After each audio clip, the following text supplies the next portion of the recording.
Hello everyone, నమస్తే అండి. ఎలా ఉన్నారు అందరూ? Welcome back to one more new vlog. ఇప్పుడు పిల్లల్ని మనం కంప్యూటర్ జనరేషన్ పిల్లలని అనొచ్చండి. కంప్యూటర్ అనేది కూడా చాలా చిన్నదేమో, ఎందుకంటే వాళ్ళ ఆలోచనలు, వాళ్ళ మాటలు, వాళ్ళు చేసే పనులు అలా ఉన్నాయండి. మరి మనం చిన్నప్పుడు గేమ్స్ అంటే ఏం ఆడుకునే వాళ్ళం చెప్పండి? ఏ దొంగ పోలీస్ నో, ఏ స్టాచ్యూ రిలీజ్ నో, ఇలాంటి గేమ్స్ ఆడుకునే వాళ్ళం. బట్ ఇప్పుడు పిల్లల గేమ్స్ ఎలా ఉన్నాయో తెలుసా అండి? మొన్న మా వీధిలో మా పిల్లలు ఆడుతుంటే చూసా అండి.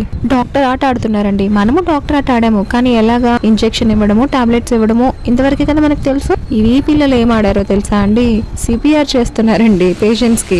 మన చిన్నప్పుడు సిపిఆర్ అంటే ఏంటో కూడా మనకు తెలిసి ఉండదు, కానీ వీళ్ళలో ఒకరు డాక్టర్ అంట వచ్చిన పేషెంట్స్ కి సిపిఆర్ చేసి, సిపిఆర్ అయిపోయాక ఇప్పుడు ఎలా ఉంది, మీకు రిలీఫ్ గా ఉందా అని అడుగుతున్నారండి. యాక్చువల్ గా వీడియో తీద్దాం అనుకున్నాను, కానీ మళ్ళీ వాళ్ళు హార్ట్ఫుల్ గా ఆడలేరు కదా వీడియో తీస్తుంటే అని చెప్పి తీయలేదండి. ఇదంతా ఎందుకండి? మేము మొన్న ఆంజనేయ స్వామి గుడికి వెళ్తూ ఎక్కడికి వెళ్తున్నాం నాన్న అని అడిగితే మా వాడు చెప్పిన ఆన్సర్ వినండి మీరే.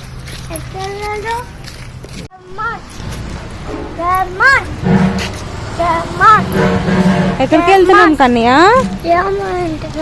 ఇంటికా? జై హనుమాన్ ఇంటికా?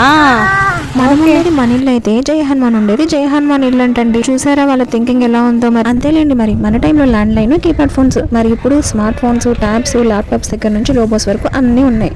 అందుకే వాళ్ళ థింకింగ్ అండ్ స్మార్ట్నెస్ లెవెల్స్ అలా ఉన్నాయి. మరి అంతే కదా, ల్యాండ్ లైన్ కి స్మార్ట్ ఫోన్ కి డిఫరెన్స్ ఉంటది కదండి. అంతే, ఏం చేస్తాం. వీడియో నచ్చితే లైక్ చేసి షేర్ చేయండి. ఒత్తిగా అడగట్లేదని సబ్స్క్రైబ్ చేసుకోవట్లేదబ్బా, సబ్స్క్రైబ్ చేసుకోండి please. Thank you for watching. Bye bye, see you in the next.